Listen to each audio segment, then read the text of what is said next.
बिस्मिल्लाहिर्रहमानिर्रहीम अस्सलामु अलैकुम रहमतुल्लाह। 26वीं आईनी तरमीम जो पाकिस्तान के अंदर इस वक्त अदलिया के मैदान में बहरान आपको नज़र आता है, यानी पाकिस्तान के अंदर जो इस वक्त आपको आईनी, कानूनी या अदालती बहरान जो आपको नज़र आता है, उसकी जड़ जो है पाकिस्तान में वो 26वीं आईनी तरमीम है। 26वीं आईनी तरमीम को आप गैर आईनी और गैर कानूनी तरमीम कह सकते हैं, क्योंकि इसकी वजह से पाकिस्तान में इन लोगों ने एक रास्ता खोला कि हम अदलिया में मुदाखलत कर सकते हैं और अदलिया के अंदर इंटरफेरेंस कर सकते हैं जो एग्जीक्यूटिव की जानिब से की जाती है और पीछे इस्टेब्लिशमेंट होती है। तो ये एक पूरी चेन है, लेकिन आज भी अदलिया के अंदर इस मुदाखलत को एक्सेप्ट नहीं किया जा रहा, इसको माना नहीं जा रहा, इसको कोई तस्लीम करने को तैयार नहीं है। और जब भी मौका मिलता है वो जजेस जो कि आइन और कानून के मुताबिक काम करने वाले हैं, इंसाफ करने वाले हैं, मेरिट के ऊपर फैसले देने वाले हैं, ज़मीर की आवाज़ के ऊपर बिल्कुल टू द पॉइंट फैसले करने वाले हैं, वो आज भी इस 26वीं आईनी तरमीम को किसी न किसी तरीके से चैलेंज करते हैं और इसकी मुखालफत करते हैं। और एग्जीक्यूटिव के पाकिस्तान की अदलिया में जो मुदाखलत है उसको हमेशा चैलेंज किया जाता है।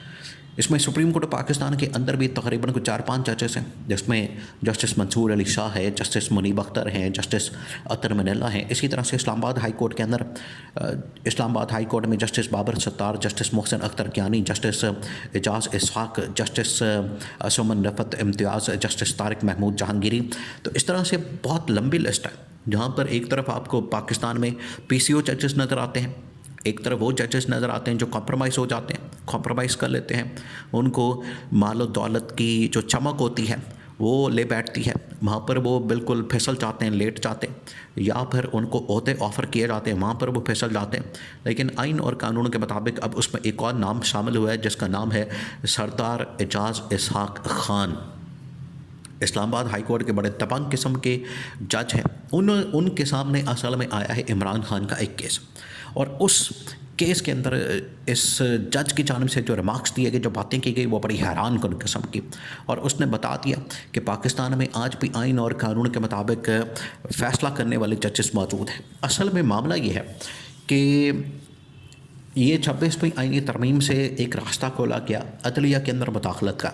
इनको ये पता चल गया था कि काजी फ़ाइज़ ईसा क्योंकि जा रहा है, काजी फ़ाइज़ ईसा की छुट्टी हो रही है, काजी फ़ाइज़ ईसा को अब मज़ीद मौका नहीं दिया जा सकता, क्योंकि काजी फ़ाइज़ ईसा ने जिस तरीके से सहूलतकारी की हुकूमत की, इनकी कोशिश थी, गवर्नमेंट की कोशिश थी कि हम किसी तरह से काजी फ़ाइज़ ईसा को या तो एक्सटेंशन दे दें कि हम उसको सस्टेन कर सकें, रिटेन कर सकें, उसको यहाँ पर बतौर जज जो है वो एक्सटेंशन दे दें चीफ़ जस्टिस, ताकि सहूलतकारी जारी रहे। और अगर काजी फ़ाइज़ ईसा को एक्सटेंशन नहीं दी जाती, अगर काजी फ़ाइज़ ईसा की एक्सटेंशन का कोई रास्ता नहीं निकलता, तो फिर हम एक तरमीम ले आते हैं, और वो गैर कानूनी तरमीम थी, गैर आइनी तरमीम थी। ये आइनी तरमीम असल में गैर आइनी तरमीम है। तो काजी फ़ाइज़ ईसा ने इनको रास्ता दिखाया कि आप इस तरीके से एक तरमीम कर दें, तो वहाँ से आप अदलिया को मुकम्मल तौर पर कंट्रोल कर सकते हैं प्राइम मिनिस्टर के हाउस में बैठ के। तो वो फिर कर दिया गया। तो आज भी उसको चैलेंज किया जाता है। अब जो इस तरमीम को करने के जो मकासद थे वो तो तकरीबन हासिल किए जा चुके हैं, क्योंकि उसमें अपनी मर्ज़ी का ये चीफ़ जस्टिस लेकर आ गया, या अफरीदी को चीफ़ जस्टिस बना दिया, जो कि बड़ा होम्योपैथिक किस्म का चीफ़ जस्टिस है। इसी तरह से इन्होंने बना दिया जस्टिस अमीनुद्दीन खान को आइनी बेंच बना दिया, आइनी बेंच का सरबराह लगा दिया, वो भी होम्योपैथिक किस्म का। उस वहाँ से भी सहूलतकारी गवर्नमेंट की होती है, हुकूमत के हक़ में फ़ैसले, यानी गवर्नमेंट के ख़िलाफ़ कोई फ़ैसला ही नहीं आना, तो इससे बढ़कर और क्या बात हो सकती है। तो इस तरह के जो फ़ैसले हुए हैं उसका नतीजा ये निकला कि इनको सहूलतकारी तो मिलना शुरू हो गई, लेकिन आज भी जजेस इनको चैलेंज करते हैं। अब इमरान खान का एक केस लगा इस्लामाबाद हाई कोर्ट के अंदर। मिसाल यूसुफज़ई जो कि इमरान खान की वकील और बुशरा बीबी की वकील हैं, उन्होंने ये केस जो है इस्लामाबाद हाई कोर्ट के अंदर दायर किया। उन्होंने ये केस वहाँ पर पिटिशन दायर की और कहा कि मुझे इमरान खान और बुशरा बीबी के साथ मुलाकात नहीं करने दी जाती और उसमें रुकावटें पैदा की जाती हैं। तो एजाज इसहाक के सामने जब ये केस लगा तो उन्होंने बुला लिया, उन्होंने कहा कि ठीक है, बुलाएं अडियाला जेल के सुप्रीडेंट को और पूरी इस्लामाबाद की इंतज़ामिया को, एडवोकेट जनरल और बाकी जो लॉयर्स की टीम होती है उनको बुला लिया। अब वहाँ पर जो है वो खाता खुल गया। वो केस तो एक बड़ा छोटा सा केस था, केस एक मामूली सा केस था, लेकिन जिस तरीके से इसको हैंडल किया गया उसने इस केस में जान डाल दी और वो पूरे पाकिस्तान के अंदर अब केस वायरल हो चुका है और अगले हफ्ते उसका फ़ैसला आना है। मसला ये है कि ये केस जब सुना जा रहा था मिसाल यूसुफज़ई का, तो जस्टिस एजाज इसाक की जानिब से कहा जा रहा था कि इमरान खान से मुलाकात क्यों नहीं करने दी जाती, मसला क्या, उसके साथ मुलाकात करने दें, उसके साथ मीटिंग करने दें, उसके साथ उनके साथ बैठने दें, और रुकावट क्या है। तो ये अभी केस चल ही रहा था, केस अभी कंटिन्यू है, उसकी समाअत हो रही है कि अचानक से जो चीफ़ जस्टिस सरफराज डोगर को लगाया गया, इसकी भी बड़ी ज़बरदस्त कहानी है। इसके पीछे भी बड़ी एक स्टोरी है कि लाहौर हाई कोर्ट से जस्टिस सरफराज डोगर को ला के यहाँ पर चीफ़ जस्टिस लगा दिया गया। हालांकि नंबर के लिहाज से और सीनियरिटी के लिहाज से इनका तकरीबन 13वां-14वां नंबर बनता है। 13वें-14वें नंबर वाले जज को उठा के इन्होंने नंबर 1 चीफ़ जस्टिस लगा दिया, यानी नंबर 1 पोजीशन के ऊपर ले आए। तो ये जस्टिस सरफराज डोगर ने फिर आखिरकार जो इनको नवाजा गया, इन्होंने फिर नमक हलाली की। इन्होंने फिर क्या किया कि इस केस को उठा के तो किसी और बेंच के सामने ये अपने सामने रख लिया और इन्होंने एजाज इसाक के सामने से ये केस उठा लिया, जिसके ऊपर एजाज इसाक को बड़ा गुस्सा आया, कॉज लिस्ट से भी निकाल दिया और उस केस को जो है यहाँ से फारिग कर दिया।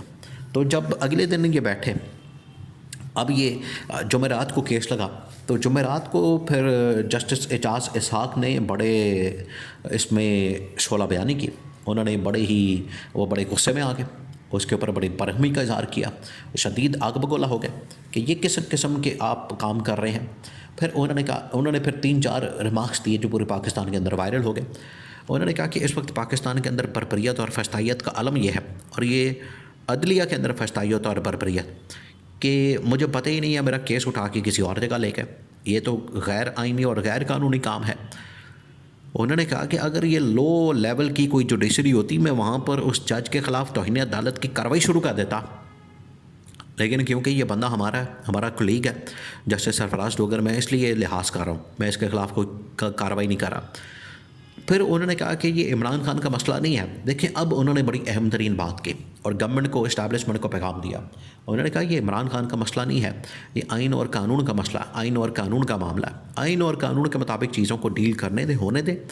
तो ऑटोमेटिकली ये असल में जब इमरान खान, आइन और कानून की बात होती है तो ऑटोमेटिकली इमरान खान के साथ जुड़ जाता है मामला, तो इनको ये समझना। लेकिन अब ये जो केस उठाया गया, फ़ैसला उठाया गया, इसका फ़ैसला आने वाला है अगले हफ्ते में, और ये जो कंटेम्प्ट की है इतनी बड़ी, इसके ऊपर जब फ़ैसला आएगा तो ना सिर्फ गवर्नमेंट बल्कि इस्टेब्लिशमेंट बल्कि इनकी की हुई 26वीं आईनी तरमीम भी उड़ जाएगी, जिसके ऊपर बड़ा मान करते हैं, और उसकी वजह से आज एग्जीक्यूटिव की जानिब से अदलिया में मुदाखलत की जाती है।